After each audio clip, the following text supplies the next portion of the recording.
Hello friends, இப்போ பார்த்தீங்கன்னா தக்காளி சட்னி செய்ய போகிறேங்க. அதுக்கு வந்து 2 தக்காளி, ஒரு பெரிய வெங்காயத்தில் பாதி நல்லா எடுத்து நறுக்கி வச்சாச்சுங்க. இந்த மாதிரி இதை வந்து கடாயில் எண்ணெய் ஊற்றி இதெல்லாம் போட்டு அப்படியே வணக்கி ஆற வச்சு தேங்காய் பொட்டுக்கடலை இதெல்லாம் போட்டு அரைச்சா தக்காளி சட்னி ரெடி. சரி வாங்க அப்படியே ஒவ்வொன்றா பார்க்கலாம். இப்போ பார்த்தீங்கன்னா எண்ணெய் 2 ஸ்பூன் விட்டாச்சுங்க. அதுக்கப்புறம் பார்த்தீங்கன்னா கடுகு, உளுந்தம்பருப்பு, தாளிக்கிற கடலப்பருப்பு இது 3 போட்டுக்கணும்.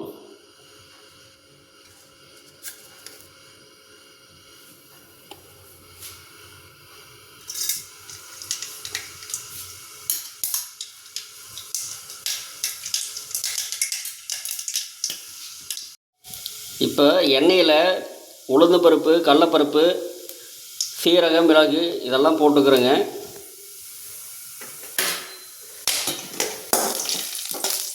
கொஞ்சம் நல்லா வணங்கிருச்செல்லாம். இதுக்கப்புறம் தக்காளி வெங்காயத்தை போட்டுக்கலாம். இப்போ தக்காளி வெங்காயத்தை போட்டாச்சுங்க.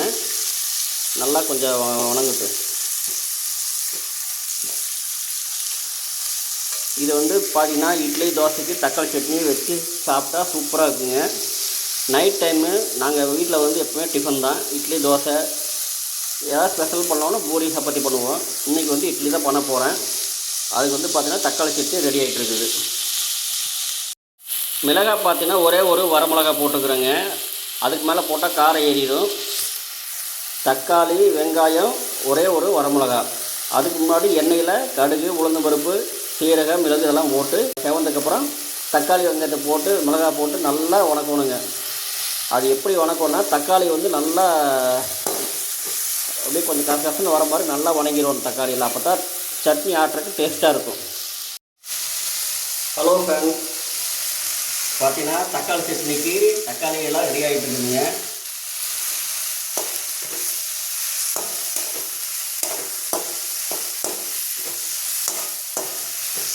இப்படி தக்காளியெல்லாம் வந்து பார்த்திங்கன்னா நல்லா வணக்கணும். ஆனால் தக்காளியெல்லாம் கொஞ்சம் கெட்டியாக இருக்குதுங்க, வணங்க கொஞ்சம் லேட்டாகும்.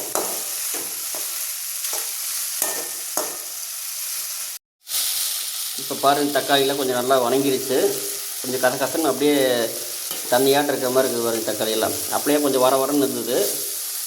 சூடு ஏற ஏற தக்காளியெல்லாம் நல்லா வணங்கிடும்.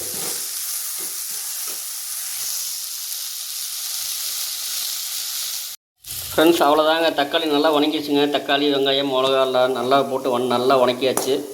இதை நல்லா ஆற வச்சுட்டு மிக்ஸி ஜாரில் தேங்காய் பொட்டுக்கடையெல்லாம் போட்டு நல்லா அரைச்சிக்கலாம். இங்கே பாருங்கள், இப்போ வந்து மிக்ஸி ஜாரில் நம்ம வணக்கி வச்ச தக்காளி வெங்காயம் மிளகா இதெல்லாம் போட்டு வணக்கணுமுங்க. அது தேங்காய் பொட்டுக்கடலை இதெல்லாம் போட்டு மிக்ஸி ஜாரில் வச்சாச்சுங்க. தேவையான அளவு தண்ணி ஊற்றியாச்சு.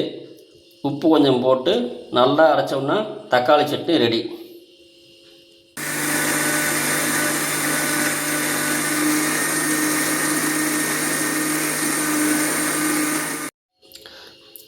ஃப்ரெண்ட்ஸ், அவ்வளோதாங்க.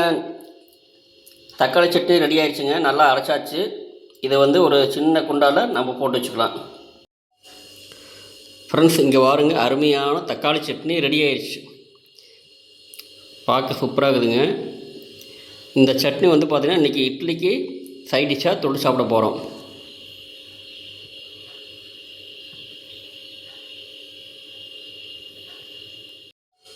ஃப்ரெண்ட்ஸ், இங்கே பாருங்க, இட்லிக்கு அடசு 5 இட்லி அருமையாக மாவு ஊற்றியாச்சுங்க. இதை வந்து இட்லி சட்டியில் வச்சிடலாம். ஃப்ரெண்ட்ஸ், இப்போ பார்த்தீங்கன்னா இட்லி சட்டியில் 2 அடசு இட்லி ஊற்றியாச்சுங்க. அடசு 5, 2வது அடசில் வந்து 7 இட்லி வருங்க. இப்போ ஊற்றியாச்சு. அப்படியே மூடிடலாம். ஒரு 1/4 மணி நேரம் கழித்து எடுத்தோம்னா அழகான சூப்பரான ஒரு இட்லி ரெடி ஆகிடும். அவ்வளோதாங்க, இட்லி மூடியாச்சுங்க. ஒரு 1/4 மணி நேரம் கழித்து நம்ம பார்க்கலாம். ஃப்ரெண்ட்ஸ், இப்போ 1/4 மணி நேரம் ஆயிடுச்சுங்க. இப்போ வந்து ஓப்பன் பண்ணி பார்க்கலாம்.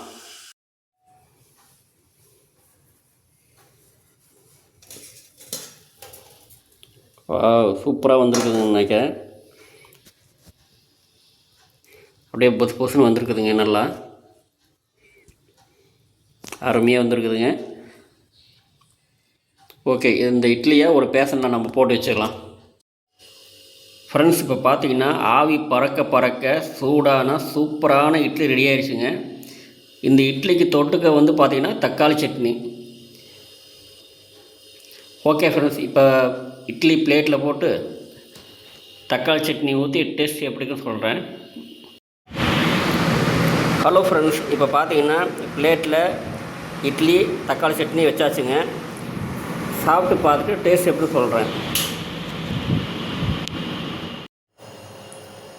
ஹாய் ஃப்ரெண்ட்ஸ், இப்போ பார்த்தீங்கன்னா பிளேட்டில் 2 இட்லி போட்டாச்சுங்க. தக்காளி சட்னி தொட்டுக்கிறதுக்கு இருக்குதுங்க. சாப்பிட்டு பார்த்துட்டு டேஸ்ட் எப்படின்னு சொல்கிறேன்.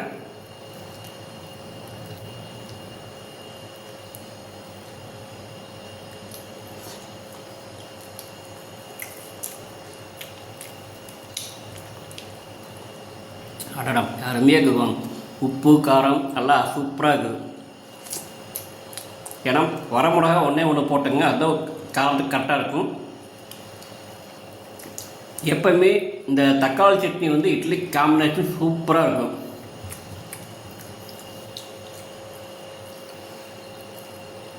அப்படியே பிசைஞ்சு சாப்பிட்லாம். அடாடா, அருமையாக இருக்குது.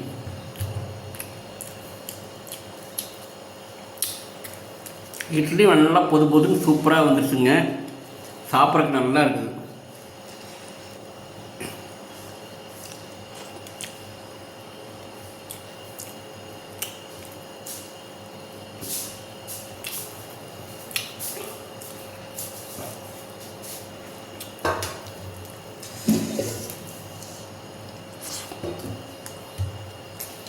இன்றைக்கி வந்து பார்த்திங்கன்னா தக்காளி சட்னி வச்சுட்டு இட்லிக்கு தக்காளி சட்னி காம்பினேஷன் பார்த்தாச்சுங்க. அடுத்த வீடியோவில் இது ஒரு சூப்பரான டாபிக்கோடு உங்களை பார்க்குறேன். இந்த வீடியோ பிடிச்சிருந்தா லைக் பண்ணி ஷேர் பண்ணுங்கள். அப்படியே டிஎன் வில்லேஜ் ஃபுட் சேனலை சப்ஸ்கிரைப் பண்ணிக்கோங்க. ஓகே ஃப்ரெண்ட்ஸ், அடுத்த வீடியோ சந்திக்கிறேன். பாய்.